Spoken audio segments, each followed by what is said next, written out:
નમસ્કાર મિત્રો, આપણી YouTube ચેનલમાં આપનું હાર્દિક સ્વાગત છે। મિત્રો, દેશ અને દુનિયાભરના તમામ તાજા સમાચાર સૌથી પહેલા જોવા માટે અત્યારે જ સબસ્ક્રાઇબ કરી લેજો। મિત્રો, અત્યારે હાલના સૌથી મોટા સમાચાર સામે આવે છે। જી હા, આપણે જણાવી દઈએ કે અત્યારમાં ખૂબ જ મોટા સમાચાર સામે આવે છે। મિત્રો, વાત કરીએ તો કડાણા ડેમના કોથળા ભરાય એટલા પૈસા ધોવાઈ ગયા। છેવટે જ્યાં ને ત્યાં મળતી માહિતી મુજબ આપણે જણાવી દઈએ કે મિત્રો સંપૂર્ણ માહિતી વિડીયો મળતી રહેશે। વિડીયોને લાઈક ચેનલને સબસ્ક્રાઇબ કરવાનું ભૂલતા નહીં। અત્યારે હાલ ગત માહિતી મુજબ આપણે જણાવી દઈએ કે મહીસાગર જિલ્લાના કડાણા ડેમ વિભાગ દ્વારા સ્થળ સમયાંતરે ડેમની સુરક્ષાને ધ્યાનમાં લઈ મરામત કામગીરી હાથ ધરવામાં આવી રહી છે। મિત્રો, જ્યારે વર્ષ 2020માં ડેમના નીચાણવાળા ભાગોમાં પડેલા ઊંડો લાંબો ખાડો પૂરવામાં 17 કરોડ ખર્ચવામાં આવ્યા હતા। મિત્રો, જે ડેમનો ખાડો પૂરવામાં 4 વર્ષમાં 40 કરોડ ખર્ચ હતા।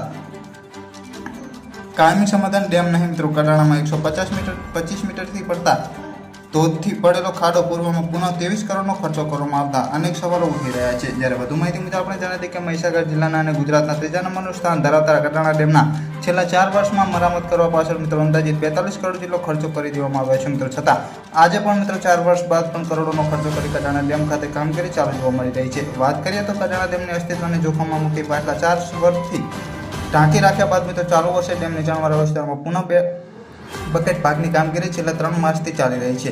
વાત કરીએ તો ત્યારે ચોમાસાની શરૂઆત થતાં પહેલા આ કામગીરી પૂર્ણ કરવાની ઉતાવળમાં આ કામગીરી પણ માપદંડ અને ગુણવત્તા વગર થઈ હોવાનું જોવા મળી રહ્યું છે। મિત્રો, વાત કરીએ તો બકેટ ભાગમાં પોતાનું લીકેજનું પાણી આવી રહ્યું છે। મિત્રો, જે આ ભાગમાં પડેલા ખાડાને ભરાયેલ પાણીને બહાર કાઢીને આરસીસી કરવાનું હોય છે। મિત્રો, ગત માહિતી મુજબ આપણે પણ જાણીએ કે છેલ્લા 3 માસથી અહીંયા પંપો મૂકી ખાડામાંથી પાણી કાઢવામાં આવી રહ્યું છે। મિત્રો, જે હાલ પણ ખાડાવાળા ભાગોમાં પાણી હોવા છતાં ઇજાદાર દ્વારા કામગીરી કરવામાં આવી રહી છે। વાત કરીએ તો એક તરફ આરસીસીના માલ નાખી ખાડા ભરવામાં આવી રહ્યા છે તો બીજી તરફ મીટરો મૂકી પાણી બહાર કાઢવામાં આવી રહ્યા છે। મિત્રો, ત્યારે ચોમાસો પહેલા આ રીતે નીતિ નિયમને નિયમ મૂકી માત્ર કામગીરી પૂર્ણ કરાવી હોવાનું ભૂતકાળનું પુનરાવર્તન થઈ રહ્યું છે। વધુ માહિતી મુજબ આપણે પણ જાણીએ કે માત્ર 2 દિવસ પડેલા પ્રથમ વરસાદને બાદ ડેમના ગેટ ખુલે છે, મિત્રો મૂકવામાં આવ્યા છે। કામગીરી થયેલા ભ્રષ્ટાચાર પીપળા જિલ્લાના હાડોલ પુલ પર જોવા મળી રહ્યા હતા। વાત કરીએ તો ત્યારે સિંચાઈ વિભાગ દ્વારા ભ્રષ્ટાચાર છુપાવેલા છેલ્લા 4 વર્ષથી આ ભાગમાં નીચાણવાળા ને સતત પાણીની ભરેલા રાખી ખાડો ઢાંકી દેવામાં આવ્યો હતો। મિત્રો, જેને વાત કરીએ તો જેને પુનઃ